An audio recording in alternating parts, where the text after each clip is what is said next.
Welcome to The Green Light. I'm your host, Shayla Niece, and I'm so grateful you've taken the time to listen.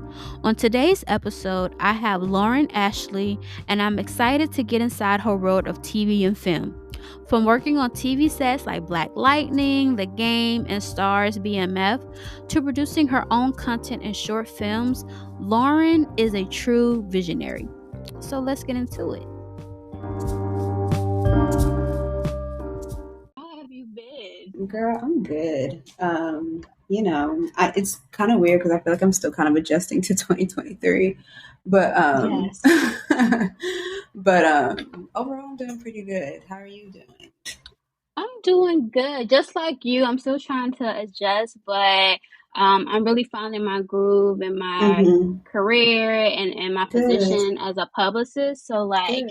I'm like super happy. So is that the same feeling for you with like what you do with your work? Um, I I mean, like as you know, I work in production. But as of recently, not recently, that's not a word. Recently, I just kind of had, I guess, more specific aspirations and more specific goals within the production field. So, like Mm-hmm. before, when I was like, oh, I just want to, work on shows, I just want to work on projects and just learn as much as I can. Like now, I actually know what it is that my specific goal for like Lauren is. Mm-hmm. Um, and sorry, I'm gonna mute my phone.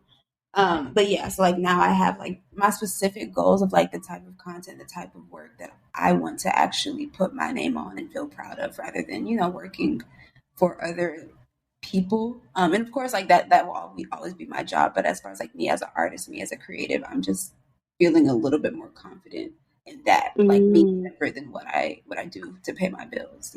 right. So there's more intention on what the Yeah. project get on. Okay, got it. Yeah, there's more intention. So I guess the way to phrase it is like my personal projects from or being separate from my career. So like my career, my job, like that pays the bills. But like what am I doing to actually put myself as a creative out there? Like what is Lauren going to be remembered by outside of, what I do to pay my bills? Because Exactly. those aren't my projects. I didn't create those shows. I'm not creating these commercials. I'm not, writing these scripts. That's just what I'm doing for a livelihood. But it's like, what am I doing to establish myself as an artist? So that's kind of like where I am right now. I totally get it. Yeah. So I guess like just we're just gonna jump right into it. Okay. When I first heard of you and just like your Instagram account, it was through our mutual friend Anissa Brene.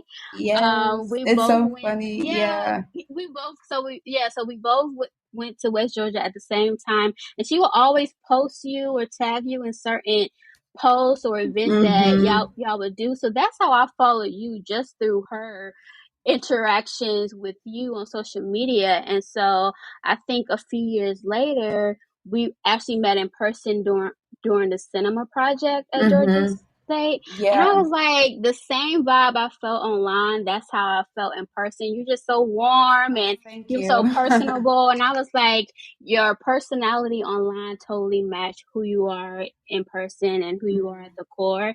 So I've just been so proud of just like your evolution that I've seen just from afar at Mhm. first, and then now that we actually had like an interaction and Mhm. in person. And so I just kind of wanted to get pick your brain and get inside your world a bit so that listeners can know more about you beyond the surface, because I feel like social media, we get a glimpse of people but not like the full picture of someone. Mhm. And so I'm curious to know how, when you were younger and basically your upbringing, what were your interests like? Like, what were you into growing up? I think actually, so my parents did a really good job at putting me in a lot of things, both me and my brother. Like they did a really good job at putting us in a lot of extracurricular activities when we were growing up. But like around my elementary school years, I was introduced to dance at my church. And that's really just kind of what stuck with me. And so from that age all the way up until my senior year in high school, I was training as a pre-professional dancer. And I think also that's how I got introduced and also opened the doors for more interest to kind of, well, for me to explore other avenues of the entertainment industry. But I Mm-hmm. was literally in dance my whole life. But and then of course, like I had other interests that were non career related. I guess you could call them hobbies. Like, I mean, I loved horseback riding growing up. I always did like horseback riding summer camps. Wow. Um, little things like that. But it was mainly just dance for me. What styles of dance are your favorite? I like jazz, but I was trained in ballet, tap, jazz, modern, hip hop. We had to do a little bit of ballroom and like salsa dancing for about a year and a half as well. Um, but I would say jazz is probably my favorite.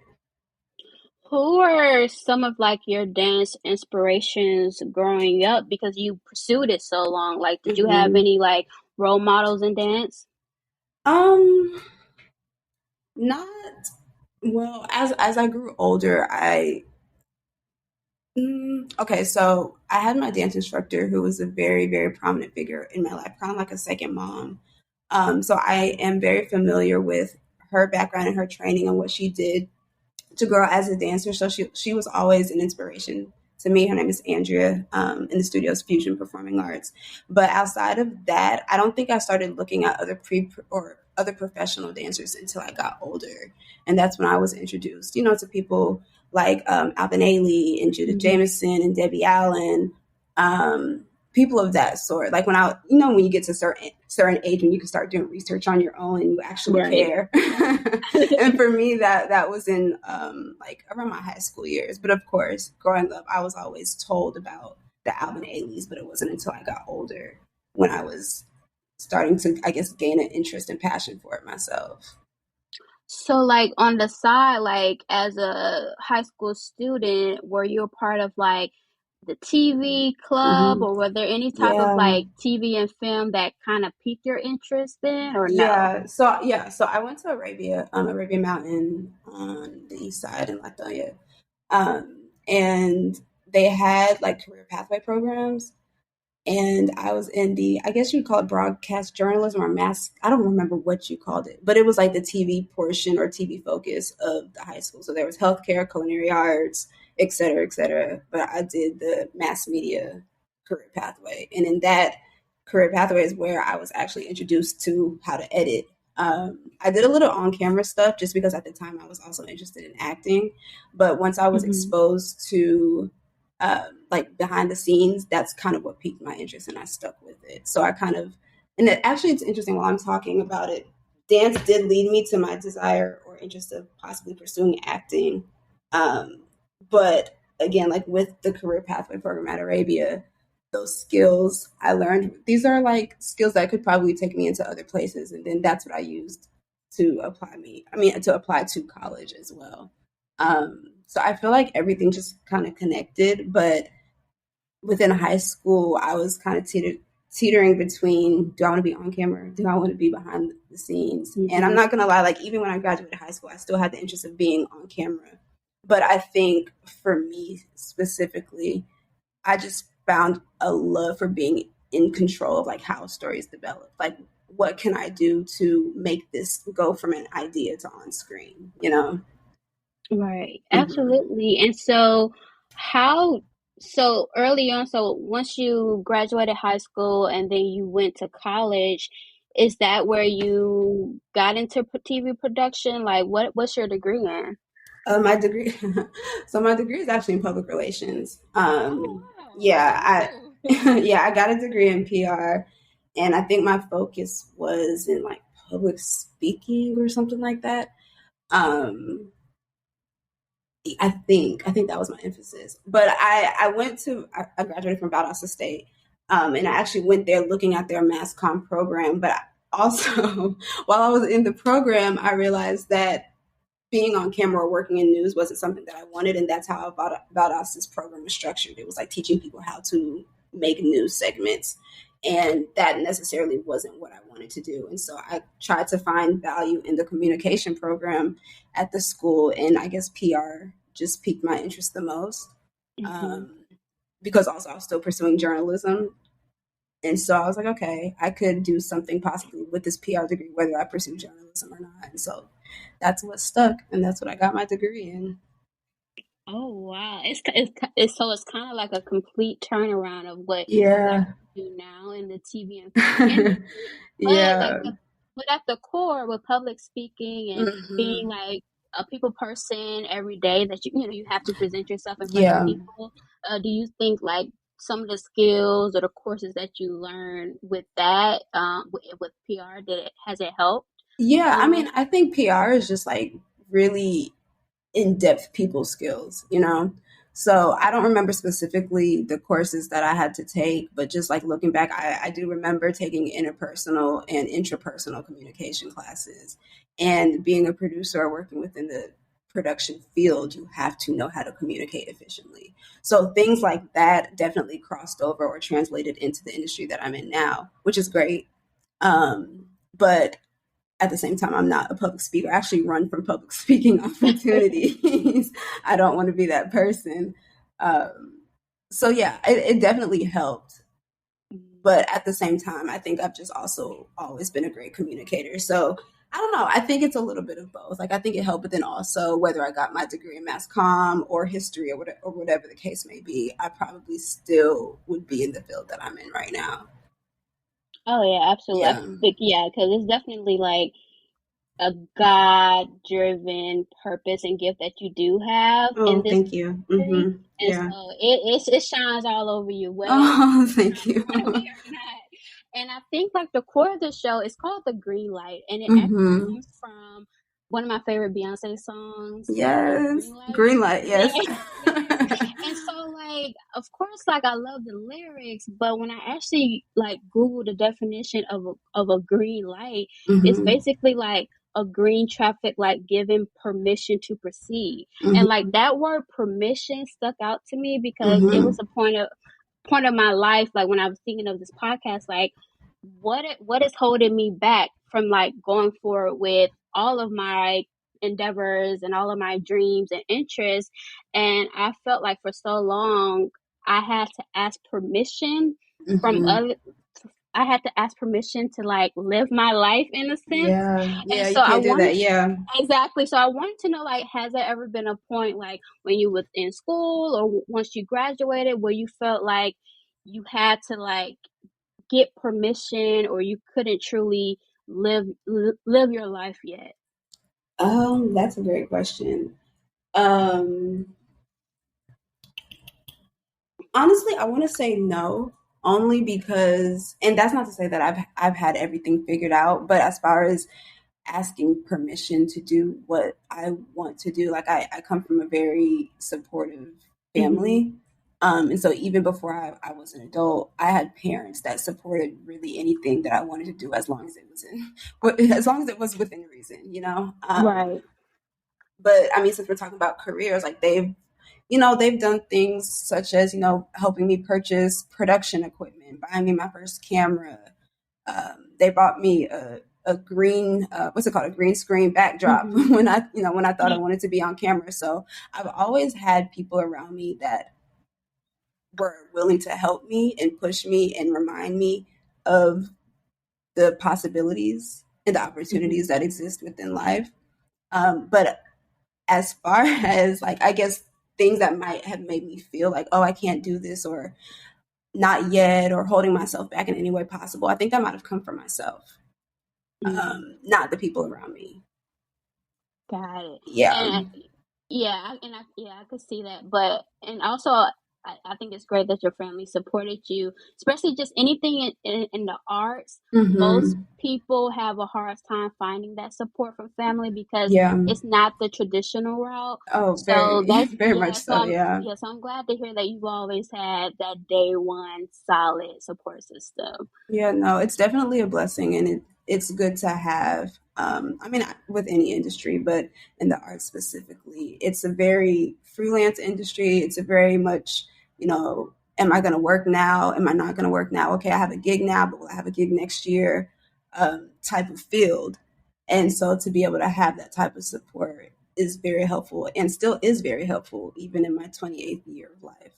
But um, Yeah, I don't know. I think beyond that, for me, like I've had a lot of like imposter syndrome moments. I've had a lot of Mm. are you sure that you can do what it is that you think you want to do? Or there's so many other people who are so good at what they do. Like, what makes you think that you can fit into this world as a creator or as a creative? A lot of comparison. So I guess that's what I mean. Like when I say like holding myself back, I do a lot of thinking. I overthink a lot. And I just Okay. told somebody, maybe not even 2 days ago, I was like, I really want to get back into the space because I did this when I was younger of just creating naively. And what I Mm. mean by that is like when I first started producing things on my own, I didn't really have the education or I didn't really have the knowledge of what it took to create. I just knew that I wanted to do something and I was going to get it done. So now, after working in the industry a little bit, like I know what takes money, what doesn't take money, what you can do, what versus you can't do. So now, every time I go to create or every time I go to produce, I'm thinking about restrictions rather than just creating freely. Um, Oh. yeah, so I definitely want to get back to kind of like that childlike, naive mindset of like just do it and think later. Yeah, like Yeah. just being just new to it all and really just not having any type of restrictions to Yeah. your creative mind. Do you think like with like your earlier gigs on Lauren Lake's Paternity Court, do you think that that's like your first intro into the production world? No, that definitely is. And Okay. I just talked to Lauren maybe like last week. So it's interesting you brought her up. But yeah, that she actually offered me my first industry, or I guess not pre-professional, my first professional job in the TV world. Oh, She that's dope. offered, yeah. So I met her during the Ween Academy. It was a entertainment program for women that took place in New York, and I just grew very, very close to her. So she kind of create became like a mentor to me Mm-hmm. outside of the program. Um, and she came to Atlanta one fall, and I was just talking to her. She asked me about some of my career decisions, and what was she in town for? She was in town for an event of her own. So I volunteered my time to come and help her with her event. And at the end of the event, that's when we had the conversation about my career goals. And I told her that I wanted to produce and work in the television space. And she's like, how come you've never said anything? You know, I have my own TV show. Like, come to Paternity Court. You know, we film here in Atlanta. Like, what? So she invited me to set one day. And I just kind of hung out. And at the end of the day, I ended up going up to the production coordinator and asked him if I could come back the next day, just kind of like to shadow him or whoever. And he said yes, but he offered me a job with that as well. He was like, yeah, you can come back, but do you want to work? I said, absolutely. So that was my first like PA job. And then from there, I met somebody on, I think it was like in the grip department. I became really cool with him, and he recommended me for a job for Fox. And then that was my first gig into the scripted world. Oh my gosh. And Yeah. so like being on set for a, a reality TV show, hmm what were some of your tasks or your responsibilities on set as a PA? I mean, because because I had a relationship with Lauren, they just put me as her like PA. So like I was her runner, I was her go getter. Anything she needed while she was in her dressing room, they were like, okay, Lauren, you're going to be Lauren's person since you know her. And she's a very specific person. And with already kind of knowing her as a person, I just kind of fell into that position naturally. But outside of helping her, I mean, regular PA duties, whether it was, I don't know, I mean, that was so long ago. Was Like it any admin work no, or no. answering calls? I was strictly a set PA. So you did have PAs that worked in the office, but I was strictly a set PA. So I was doing a lot of the dirty work. Yeah, like cleaning the stages, making sure that people got in time or got in for lunch, making counting the last man. I'm not sure if you're familiar with like how the last man works with lunch, but you have to in order to start the time for how long lunch is going to be, you have to start it whenever the last person gets their food. So I would do that often, escorting the talent from green room to set, just things like that. Like, things that PAs are supposed to do, walk around, make sure everybody's quiet, things of that nature. Yeah. So, so I'm curious to know, like, if you didn't have a relationship established with Lauren Mm-hmm. as your mentor or any type Mm-hmm. of like person, like point of contact, Mm-hmm. what would your advice be to someone who is brand new into the industry and want to Mm. get into production assistant? Like what are the resources that you could point them to or reference?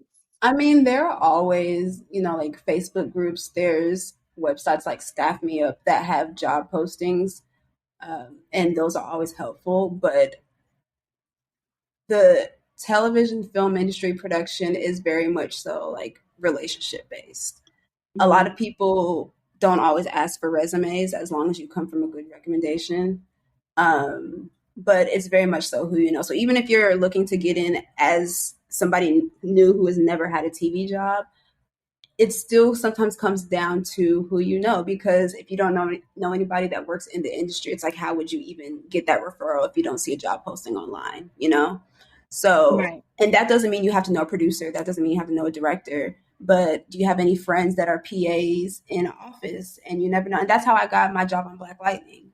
One of my friends was a coordinator, and she was looking to hire PAs. And one of my friends I went to high school with saw the job posting and sent it to me. I sent over my resume, and that's how I got hired in that position. Like it was literally like I don't know the person that works in position to hire, but I knew somebody that knew somebody. So it literally all, Exactly. yeah, it all really comes down to relationships, and you can build those organically. Sometimes it's just literally shooting your shot. I did that maybe a couple weeks ago for a commercial that I did. There's a producer that I wanted to work with, and back in January, I just shot him a cold email. I was like, "Hey, my name's Lauren. I'm kind of transitioning, taking a break from TV for a little bit, but I've done X, Y, and Z, and I would love to work with you if you're looking to expand your team." He emailed me back, didn't have any work at the time, but I kept emailing him like every month. I saw that his birthday came up. I emailed him, wish him happy birthday, things like that, just to stay on these people's radar. And then when he did have something, he shot me an email. He's like, "Hey, Lauren, I have a small gig. It's nothing major, but if you want to come work, let's do it." And that's how you do it. Like you build relationships. I've never met him before a day in my life, but I admired him for what he does, and I wanted to connect. So even if there are people who you think that are super far fetched, just shoot your shot. Like, shoot your shot. Absolutely. That's Yeah. amazing. Yeah, because you never know what. I think the worst thing that can happen is to not hear back anything. Yeah. So just go for it. Yeah, that's literally what my mom tells me all the time. Like, the worst someone can say is no or not respond. And if that's the case, then you just move on. Exactly. So I know from like Paternity Court and then like Black Lightning and everything, you Mm-hmm. have different jobs and projects in between those two. But most Mm-hmm. recently, you have really had just a career elevation with the game. And so Yes. I would love to know, like, how did you first become a production secretary all the Mm-hmm. way up to director assistant? Like that's like Mm-hmm. a big deal, and Yeah. I'm so happy for you. So Thank how did you. that job happen for you after Black Lightning? So I worked on season one of the game. And then I went to BMF. And while I was on BMF, I heard that the game got renewed for season two. And so this kind of goes back to relationships, right? So Hmm. when I was working on season one of the game, yes, I worked in the office, but I made it a point to always be on set. Like whenever I got off, and that's the thing too, sometimes you have to overextend yourself in order to like make sure that people know that you're serious about what you do. So I would get off the clock, um, doing what I was hired for at the game. And then once I got off, I would go to set if they were either at the stages or if their location was close by. And so doing that, and I did the same thing on BMF too. But on the game, the showrunner, Devon Gregory, super nice guy, always came in super lively. And I was like, you know what? He seems like somebody that I could be cool with.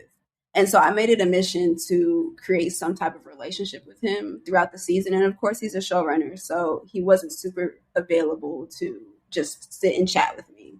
But the opportunities that I did have, I made a point to always speak, whether it was a hi, how are you doing, or just learning something about him personally. Learned where he went to school, learned where he was from, learned what his favorite football team was like. I was like, okay, cool. Like these are things that I can bring up in conversation every so often. So I did that throughout the season, made sure I also did a really good job at my job. And then fast forward, when I heard that the game got renewed for season 2, I shot him an email because I had his email. And that's another thing, like, look at the resources you already have. Like, what do you already have in front of you that can help propel you forward? So knowing that I had his email because I was the one that made the crew list and sent all the emails to the crew, I was like, you know what? Let me email the showrunner and see again if I could just shoot my shot. I congratulated him on the Rapid season 1 and congratulated him on the renewal of season 2. And I was like, you know, if you're ever looking for assistant, it doesn't have to be for season 2. It could be years from now. Just let me know. I'm here. I sent him my resume. He's like, okay, cool, bet. And then a couple months went by, didn't hear from him. Well, I heard from him, but not in regards to assistantship. But I reached out again once BMF was wrapping up. And I was like, okay, I need my next job. So I followed up with Devon Gregory, the showrunner, and he was like, actually, yeah. He's like, I'm gonna connect you with my assistant, and then that's how I got an interview, and it kind of just went from there. But also, like with the relationship creation, before I was even hired, he checked around from the line producer to the producer to I think a couple other people that worked on season 1, validating my character, validating who I am as a person. Like, okay, she might look good on paper, but who is she as a person? Does she know how to build relationships? Because also as an assistant, you have to be able to maintain those relationships because I was the liaison between him and the studio or him and the network or him and the crew, you know? Mm-hmm. So yes, I had a great relationship with him, but what was my relationship like with other people? So after all of that was kind of checked out, after my first interview, his LA assistant came back and was like, so actually we want to go ahead and offer you the job. And it was just kind of offered from there. So I was his Atlanta assistant, and then he had his main Los Angeles assistant back at home where he lives. So that's how that happened.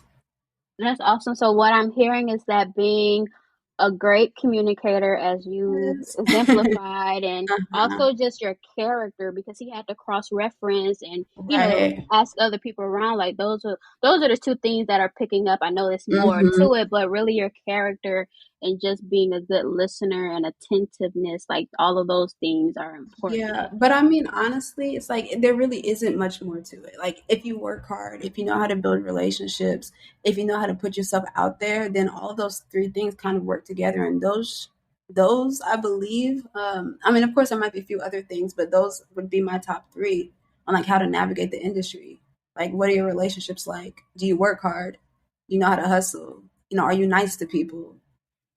That's really what it is. And then it's like if you have that, then anybody else that's around you will do whatever they can if they're a giving person to, you know, help you to continue to get jobs, you know?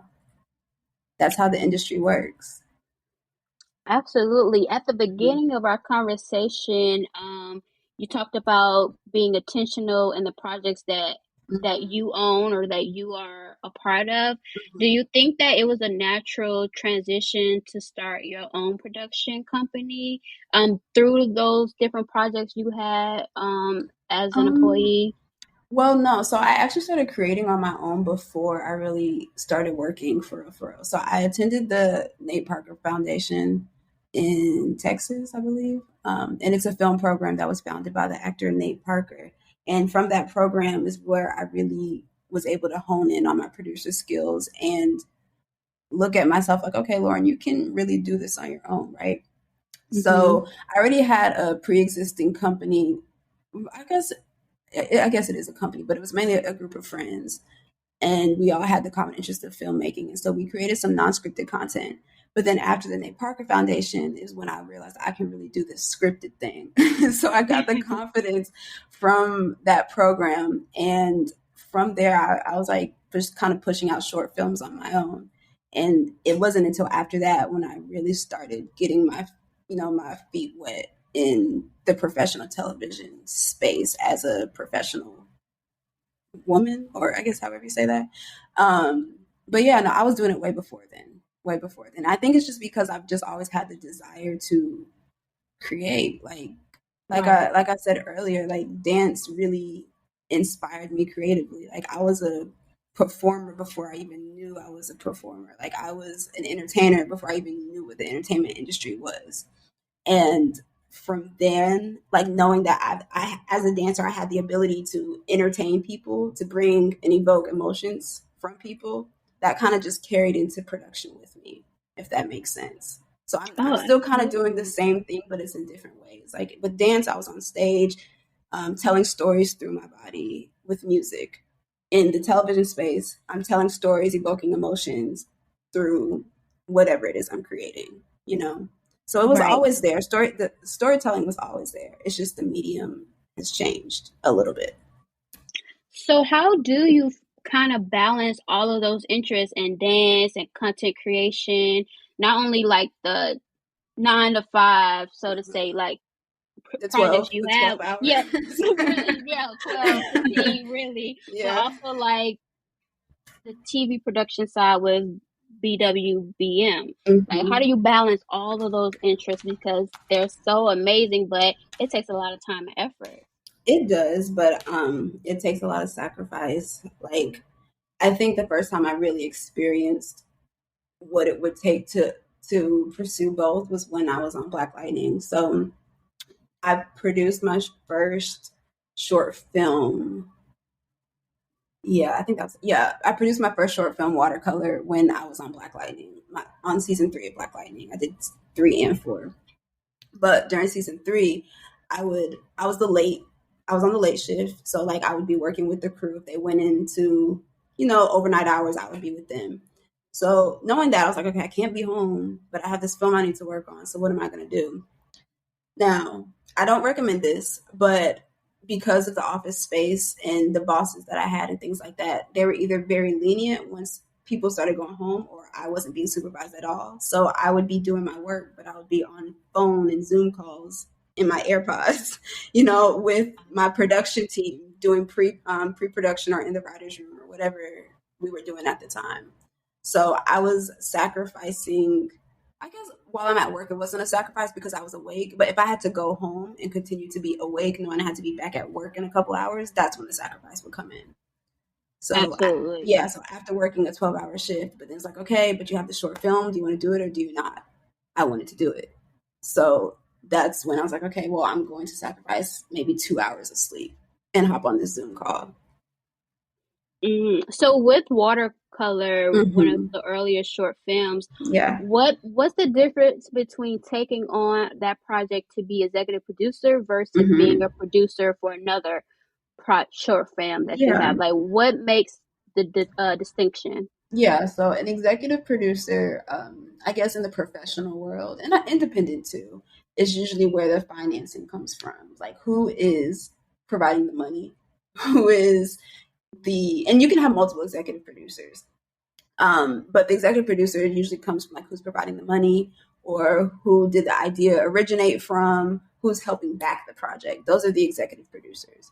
Now, the producers that are being hired by the executive producers are the people that helps to bring the crew together. They help to execute the script and bring it to life, basically. So finding the crew members, helping locations if you have a locations department, looking for locations, um, managing pay, making sure catering is booked. So all of the logistics that it takes to have a successful shoot day is what the producer does.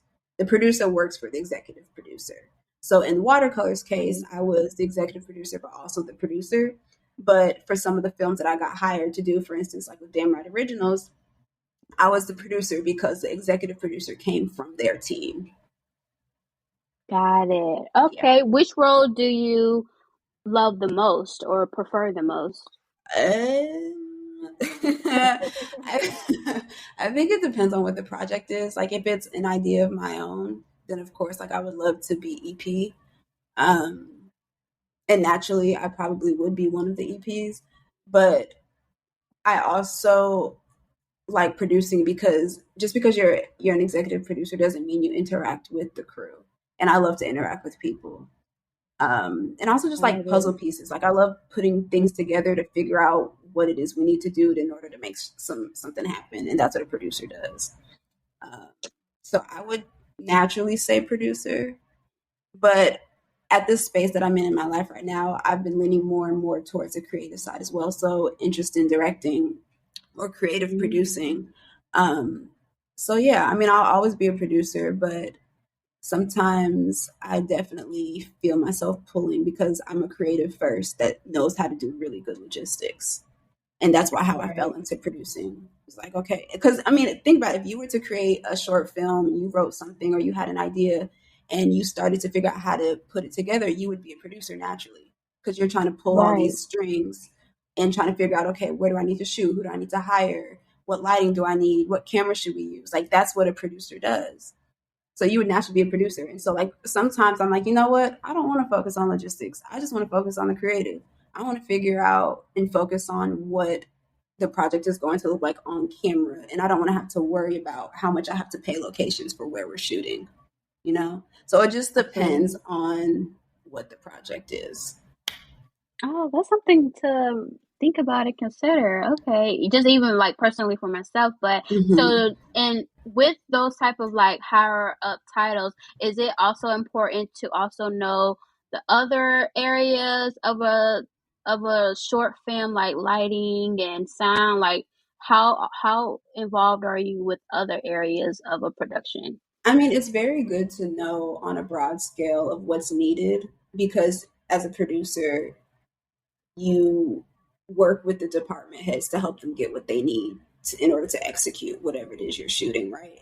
Mm-hmm. So I need to know that, or or even knowing like where these like where the equipment comes from, like knowing what people's preferred vendors are, or about how much it might take to rent a certain camera versus another camera. Like all of these things are good to know on a broad scale, but technically, no, I don't know exactly what light bulb to plug into what what light and what Right. stinger to plug into what piece of equipment. Like that's just not my expertise.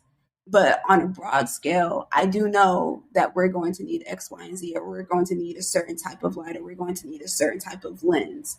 Um, it's just that when you start getting to technicalities, that's when I pass it off to the DP, or definitely Right. let the gaffers do what they do.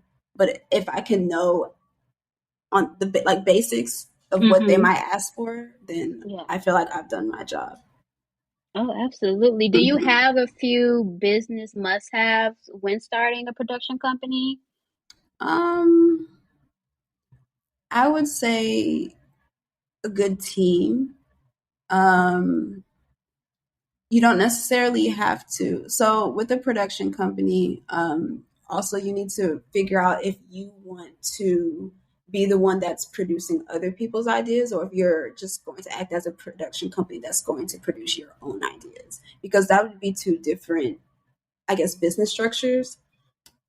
So like if you're creating in-house projects where everything is coming from you and your team, like you have your own writer, you have your in-house director, you have your in-house gaffers, et cetera, then that's a whole different business structure than if you're saying, okay, I'm a producer, I have a company, I have connections, and I'm going to hire these people. Now I just need people to bring their projects to me. That's a whole different business structure. So I would just say start with the team and figure out what it is that you want to do. Do you want to do your own things, or do you want to help people produce their ideas and then go from there? Awesome. Do you think like how important is it to have like with a lot of your organizations or in just your production company, you have a lot of strong and creative Black women and men as well on your team. How important is community to you? Oh, very important. The people that I work with are genuinely my friends, and some of them I met before I even knew that they were interested in film. So a lot of this happened organically. Jessica, for instance. And mind you, BWBM is the company that we had back then, but we're revamping a little bit and I'm taking it in a different direction. So it's still there, but it's not my primary company at the moment. I still own it, but it's not my company. But she's the one that helped me bring it to life, her and my friend Jamel. Jamel, I went to high school and college with. And then Jessica, she actually came to my dance classes. And it got to a point where she was coming so frequently, she just started bringing her camera. And at the end of class, when we would, do the dances Mm-hmm. in groups, she offered to record. I was like, wait, you have a camera? You record, you're into film? She's like, yeah, I want to do X, Y, and Z. And so then that's when our connection or relationship with filmmaking started. But with Jamel, and Jamel doesn't even like filmmaking. Like he appreciates it, but he's not a filmmaker, you know. So a lot of these relationships are people from my community that was already established, and then we just came together on a common interest. But community is just big, regardless for me, whether it's film related or not. It's super big and super important to me. Absolutely. So I know like you dropped so many gems, and I really appreciate you taking the time to like just share a little bit more about, I guess, connecting the pieces from the start of like your younger youth days until now. But to wrap it up, I am very into music. I listen to Me music too. every day. I Me have so too. many favorites, and so like with the podcast, I'm gonna have a playlist accompany the show, and so I Oh, would that's love dope. to know if you have two songs that really highlight your personality that you would want me to add to my playlist. Just two. Or it could be five, ten, Well, like or an see, album. Yeah. I thought you were about to say artists, and that would have made it a little easier. But songs are so hard for me because it depends on my mood. Okay, well, Um, let's do an artist, and then yeah, but no, let's do but see, that's still hard too. I was just saying it would have been easier. But right. my go tos, I listen to, of course, a lot of Beyonce. Mhm. I listen to a lot of R&B. Um, throughout the day. I'm one of those people that just kind of can listen to music all day. So a lot of the songs I listen to kind of like stay in that realm. But of course, like I'll tap into, like when I do listen to hip hop, I listen to a lot of Jay-Z and Drake. I listen to um Lil Baby. I listen to a lot of Lil Mhm. Baby. um but then like I love like the early 2000s artists because I also play Migos and Travis Porter.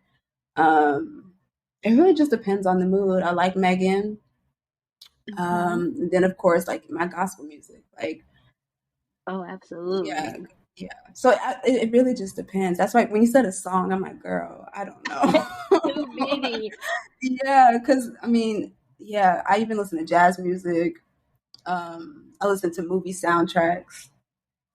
I don't know. It's just really whatever. Like depending on maybe the project that I'm working on. If I'm in a certain headspace, I'll put on music that kind of reflects that. You know, because music is very. It helps me with imagery. Mhm. Um, so yeah, if I'm working on a project, I'll try to find a playlist or an album or artist that kind of has similar emotions to what I'm trying to evoke within my project. But if I'm just cleaning around the house, I'll probably have on like some Luther. I like old school music, stuff from the '80s, early '90s, mid '90s. That's a good Um, one. Yeah. Boys to Men. So yeah, Okay. So I guess since like jazz is one of your favorite styles of dance, I will throw in a jazz song to as yeah. one of the two for you. And I guess like all of the artists you mentioned, a good 90s neo soul Yeah. song will You fit. feel me? Yeah. Yes. Yeah. I don't know if Absolutely. it's like so much neo soul. I'm a big fan of Summer Walker, but I'm more like Mm. jagged edge type of R&B, like jagged edge, Boys to Men, Oh, Monica. okay. Got Um, it. yeah, Whitney Houston, Luther Vandross, Michael Jackson, um, 112. Ooh, all the greats, all the Yeah, legends. yeah. Awesome. Well, I want to thank you so much, Lauren, for joining the Green Light Podcast. Thank you for being the first yes No, I'm to very my show. happy. No, I I'm very, of course, very honored, and I'm very proud of you. Very happy that you're taking the step to create in a medium that feels comfortable for you. Because that's Thank important, you you. know. Absolutely. Yes. I was like, I don't know if being in the camera is so much my thing, but being behind the scenes, it's like, yeah, that's like that's why I like being a publicist because Mhm. I don't have to get the glory publicly. Like, I can like take my wins in secrecy a Yeah, little bit. But yes, but thank you so much. And yeah, I know of we course. had some technical difficulties. I No, apologize it's in the perfectly okay. beginning. It happens. It's technology, like it's expected. Right. So Absolutely. it's fine. But yes, but thank you so much. And I really hope you have a beautiful rest of your evening.